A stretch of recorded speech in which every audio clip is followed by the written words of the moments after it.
నమస్తే. ప్రస్తుతం మనతో పాటు సీనియర్ జర్నలిస్ట్ దాము బాలాజీ ఉన్నారు. ఆయనతో మాట్లాడదాం. నమస్తే సార్. నమస్తే. సార్ వంశీ, వల్లభనేని వంశీ అరెస్ట్ అయిన విషయం తెలిసిందే. ఇప్పుడు ఆయన అప్రూవల్‌గా మారిపోయారు అని చెప్పేసి ఒక వార్త వస్తుంది. అది ఎంతవరకు నిజమయ్యే అవకాశం ఉంది? ఇప్పుడు అంటే నిన్నటి నుంచి మళ్ళీ అంటే ఒక పక్కేమో పోసాని అరెస్టు, దాని తర్వాత వంశీకి సంబంధించి కూడా ఒక వీడియో కూడా బయటకు వచ్చింది. అది వైసీపీ వాళ్ళు బయట పెట్టారు. ఆ వీడియోలో సత్యవర్ధన్ ఒక షాప్లో షాపింగ్ చేస్తున్న వీడియో అది. దాన్నే ఇంతకుముందు తెలుగుదేశంలో ఒక వెర్షన్ బయట పెట్టారు. వీళ్ళు ఇంకొక వెర్షన్ బయట పెట్టి అసలు కిడ్నాపే కాలేదు, అతను హ్యాపీగా షాపింగ్ చేసుకుంటున్నాడు, అతను కిడ్నాప్ అయినట్టు ఎక్కడ లేదు, అక్కడ వీళ్ళు అబద్ధాలు చెప్తున్నారని చెప్పారు. నేను చాలాసార్లు చెప్తుంటాను, కోర్టులో పెట్టాల్సిన సాక్ష్యాలని పొలిటికల్ పార్టీలు పబ్లిక్లో పెడుతుంటారు. అప్పుడు అల్లు అర్జున్ విషయంలో కూడా రేవంత్ రెడ్డి కానీ పోలీస్ డిపార్ట్మెంట్ చేసిందంతా కూడా పబ్లిక్లో అతన్ని దోషిగా చూపించడానికే ట్రై చేశారు. కోర్టులో ఏమి ట్రై చేయాలి నిజానికి. కోర్టులో ట్రై చేస్తుంటే అతను బెయిలే రాదు, జైల్లో ఉండాలి. అంటే అర్థం ఏంటి, అతన్ని సాక్షిగా నిరూపించే సాక్ష్యాలు వీళ్ళ దగ్గర లేవు. కానీ మనల్ని నమ్మించడం కోసం, ప్రజల్ని నమ్మించడం కోసం ఏదో చెప్తుంటారు. అక్కడైతే అది చల్లదు. ఎందుకంటే డిఫెన్స్ అడ్వకేట్లు పాయింట్లు పట్టుకుంటారు, వీళ్ళు వేరే దాని కౌంటర్ వీడియోలు పెడతారు. అక్కడ ప్రూవ్ చేయలేరు వాళ్ళు. మనకేంటంటే మనం ఎక్కడ పోయి వేరే కౌంటర్లు తీసుకురావాలి పబ్లిక్. అందుకని పొలిటికల్ పార్టీలు ఏం చేస్తుంటాయంటే లీగల్ కేసులను కూడా పొలిటికల్గా వాడుకోవడానికి ఏం చేస్తారు, వీళ్ళు కొన్ని సాక్ష్యాలు అని చెప్పి వీళ్ళు పెట్టి వీళ్ళు దోషులు అవతల అని చెప్పి నిరూపించడానికి ట్రై చేస్తుంటారు. ఇది వివేకానంద రెడ్డి హత్య కేసు కావచ్చు, అనేక కేసుల్లో ఇదే జరుగుతుంది. వివేకానంద రెడ్డి హత్య కేసులో జగన్ అనుకొని చంపించారనేది బలంగా తీసుకొచ్చారు. మరి అంతే బలంగా కోర్టులో నిరూపించుంటే ఈ పార్టీకి వాళ్ళకందరికీ శిక్షలు పడేవి కదా. ఎందుకు చేయలేదు అంటే కోర్టులో చేయడానికి వాళ్ళ దగ్గర సబ్స్టాన్షియల్ ఎవిడెన్స్ లేదు. పబ్లిక్లో అయితే ఏదైనా చెప్పేయచ్చు, ఏదైనా నడుస్తుంది. అందులో ఇవాళ మొత్తం డీఫేక్ టెక్నాలజీ ఇవన్నీ వచ్చినాక ఇంతకుముందు అంటే వీడియోలను మ్యానిపులేట్ చేయడం కొద్దిగా డిఫికల్ట్ అయ్యేది. ఇప్పుడు వీడియోలను కూడా మ్యానిపులేట్ చేయొచ్చు. నిన్ననే ఒక అమెరికాలో వైరల్ అవుతుంది. అదేంటంటే ఎలాన్ మస్క్ కాళ్ళు నాగుతున్నట్టుగా, ఎవరు ట్రంప్ నాగుతున్నట్టుగా వీడియో వచ్చింది బయటికి. అది చూస్తే వెరీ ఒరిజినల్గా ఉంది. సో అది డీఫేక్. సో అలాగా డీఫేక్ టెక్నాలజీతో ఏది ఒరిజినల్ ఏది డూప్లికేటు అని తెలియని ఒక సిమిలర్ టు ఒరిజినల్ అన్న ఫీల్ని క్రియేట్ చేసే టెక్నాలజీ ఇవాళ వచ్చేసింది. నిన్ననే పుతిన్ అని ఒక సినిమా చూసాను నేను, పోలాండ్ వాళ్ళు తీశారు. అందులో పోలిష్ యాక్టర్ చేస్తే పుతిన్ లాగే ఉన్నాడు అతను. ఏఐ ఫస్ట్ టైం సినిమాలో ఉపయోగించి ఒక మనిషిని పోలిన మనిషిని ఏఐ ద్వారా చేయడం ఫస్ట్ టైం వరల్డ్లో. సో పుతిన్ లాగే ఉన్నాడు, పుతిన్ లాగే మాట్లాడుతున్నాడు, అన్నీ పుతినే యాక్ట్ చేసినట్టుగా ఉంది మనకి. అలా చేయగలిగిన టెక్నాలజీ వచ్చేసింది కాబట్టి ఇవాళ వీళ్ళు ఏం చేస్తున్నారంటే వీడియోల్ని ఒకదాన్ని పెట్టి మనకి నిరూపిస్తున్నారు. నిజానికి మనకి నిరూపించాల్సిన అవసరం లేదు.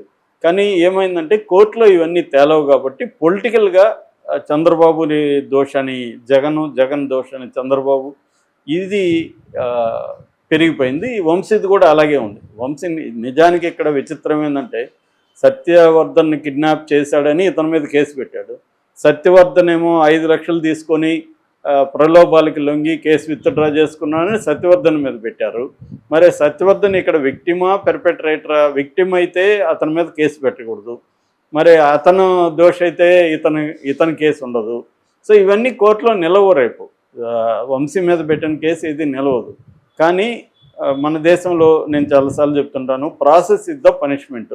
ఎందుకంటే లీగల్ సిస్టమ్ ఎలా ఉంటుందంటే నువ్వు ఎవరి మీద అయినా కేసు పెట్టేయచ్చు. ఇప్పుడు నా మీద వచ్చి కేసు పెట్టారు, నేను వెళ్ళాలి, నన్ను అరెస్ట్ చేస్తారు, ముందు జైల్లో పెట్టేస్తారు, బెయిల్ ఇమీడియట్గా రాదు, నేను లాయర్ని పెట్టుకోవాలి, డబ్బులు పెట్టాలి.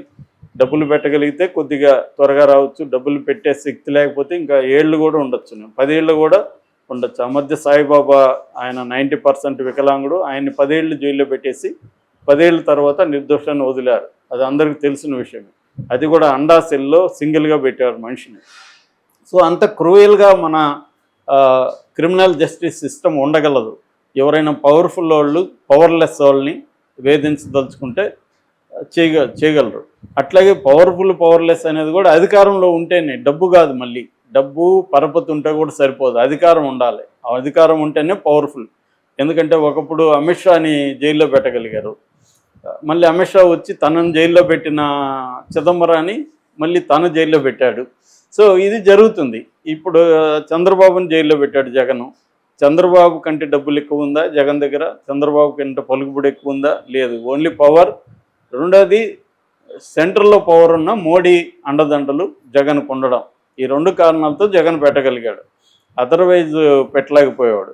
ఇప్పుడు చంద్రబాబుకు పవర్ ఉంది, చంద్రబాబు మద్దతుతో మోడీ ప్రభుత్వం ఉంది. కాబట్టి చంద్రబాబు అనుకుంటే ఎవరినైనా ఈ రాష్ట్రంలో జైల్లో పెట్టగలరు. సో అలాగా వాళ్ళు నేరం చేశారా లేదా అనేది సెకండ్ క్వశ్చన్. ఫస్ట్ది ఏంటంటే ఎవరినైనా పెట్టగలం అన్నది వీళ్ళకి అవసరం. రెండోది ఇవాళ ఒకప్పుడు పొలిటికల్ పార్టీలు ఏంటంటే ప్రతిపక్షాలని బతికించి పోరాటం చేసేవాళ్ళు. ఇవాళ ప్రతిపక్షాలని చంపేసి అధికారంలో కంటిన్యూ కావడం కానీ అధికారంలోకి రావడం కానీ అన్న మోడల్ వచ్చేసింది. ఈ మోడల్ని మోడీ చాలా సిస్టమేటిక్గా తీసుకెళ్తున్నాడు. మిగతా వాళ్ళు కూడా వాళ్ళ వాళ్ళ శక్తి సామర్థ్యాలను బట్టి అదే మోడల్ని అమలు చేస్తున్నారు. అది జగన్ ఉన్నా, చంద్రబాబు ఉన్నా, కేసీఆర్ ఉన్నా, రేవంత్ రెడ్డి ఉన్నా, మోడల్ ఇస్ ద సేమ్. అది 2 రకాలుగా ఉంటుంది బ్రాడ్గా. ఒకటి వాళ్ళని ప్రలోభాలు పెట్టి ఇంకొకటి చేసి ప్రెజర్ చేసి తమ పార్టీలోకి చేర్పించుకోవడం. తమ పార్టీలో చేర్పించుకోలేని వ్యక్తులు కొంతమంది ఉంటారు. ఎందుకంటే వాళ్ళని చేర్పించుకుంటే పార్టీలో వ్యతిరేకత వస్తుంది. సో అలాంటి వాళ్ళని జైళ్ళల్లో పెట్టడం, వాళ్ళ ఫైనాన్షియల్గా వాళ్ళని దెబ్బ కొట్టేయడం, కేసులు విపరీతంగా కేసులు పెట్టేయడం, ఒక కేసులో బెయిల్ వస్తే ఇంకొక కేసులో మళ్ళీ లోపల పెట్టడం. ఈ మెథడ్ని ఎంచుకుంటాయి ప్రభుత్వాలు. అది ఏ ప్రభుత్వం అయినా, జగన్ ప్రభుత్వం అయినా చంద్రబాబు ప్రభుత్వం అయినా ఇందులో తేడా లేదు. ఇప్పుడు చంద్రబాబు ప్రభుత్వం ఉంది కాబట్టి మనం మాట్లాడుకుంటున్నాం. కానీ గతంలో జగన్ కూడా ఇదే పని చేశాడు. కాకపోతే జగన్ కంటే ఎక్కువ వీళ్ళు పెంచారు డోసు. సహజంగానే హర్ట్ అయినవాడు ఎక్కువ పెంచుతాడు కదా. మళ్ళీ ఇప్పుడు రేపు జగన్ వస్తే ఆల్రెడీ చెప్తున్నాడు కదా, పోలీసులకు కూడా మన వార్నింగ్ ఇచ్చారు, మీ బట్టలు ఉడదీసి నిలబెడతానని. సో వీళ్ళు మళ్ళీ వస్తే వీళ్ళు కూడా అదే పని చేస్తారు. అంటే మనం వీళ్ళ రివెంజ్లు తీర్చుకోవడానికి ప్రజలు వీళ్ళకి ఓట్లేసేట్టుగా ఉంది. ఇప్పుడు ఆల్రెడీ ముందే కూడా చెప్పాడు, దాచుకోలేదు కూడా లోకేష్.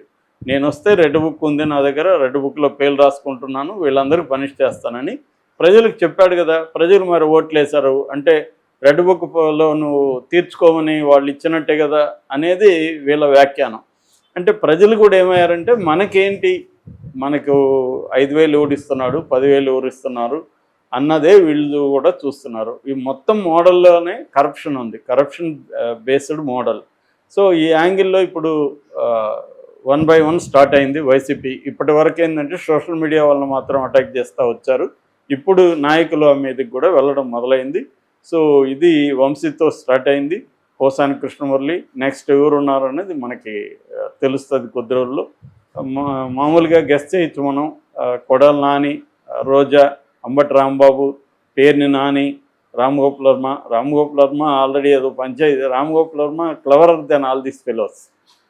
కాబట్టి ఆయన ఆల్రెడీ అంటే బయటికి మాట్లాడుతూ ఉంటాడు కానీ నేను వీరుడు సూర్యుడు, నా ఇష్టం వచ్చినట్టు బతుకుతా అవన్నీ చెప్తుంటాడు కానీ అవన్నీ బుల్షిట్. ఆయన లోపల అన్ని పనులు చేసుకుంటాడు, మేనేజ్ చేసుకుంటాడు. ఆయనకి అన్ని పార్టీల్లో ఫ్రెండ్స్ ఉన్నారు.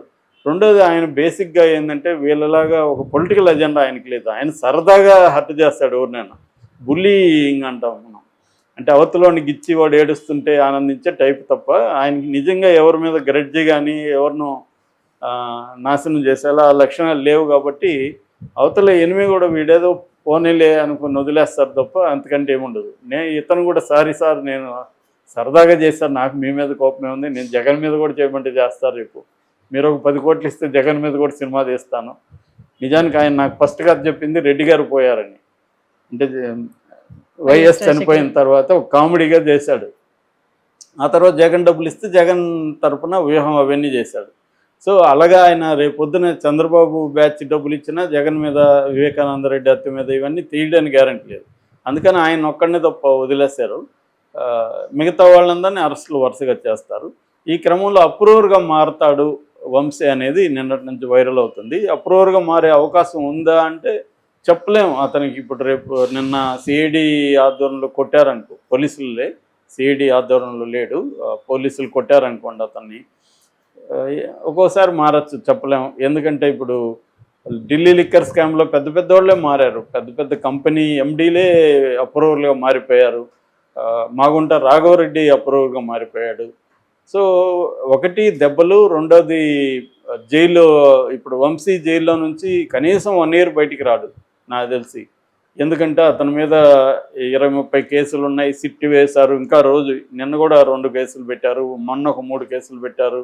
రోజు కేసులు పెడతానే ఉన్నారు. అంటే ఉద్దేశం ఏమి, ఒక కేసులో బెయిల్ తెచ్చుకుంటాడు, రెండో కేసులో జైలుకి.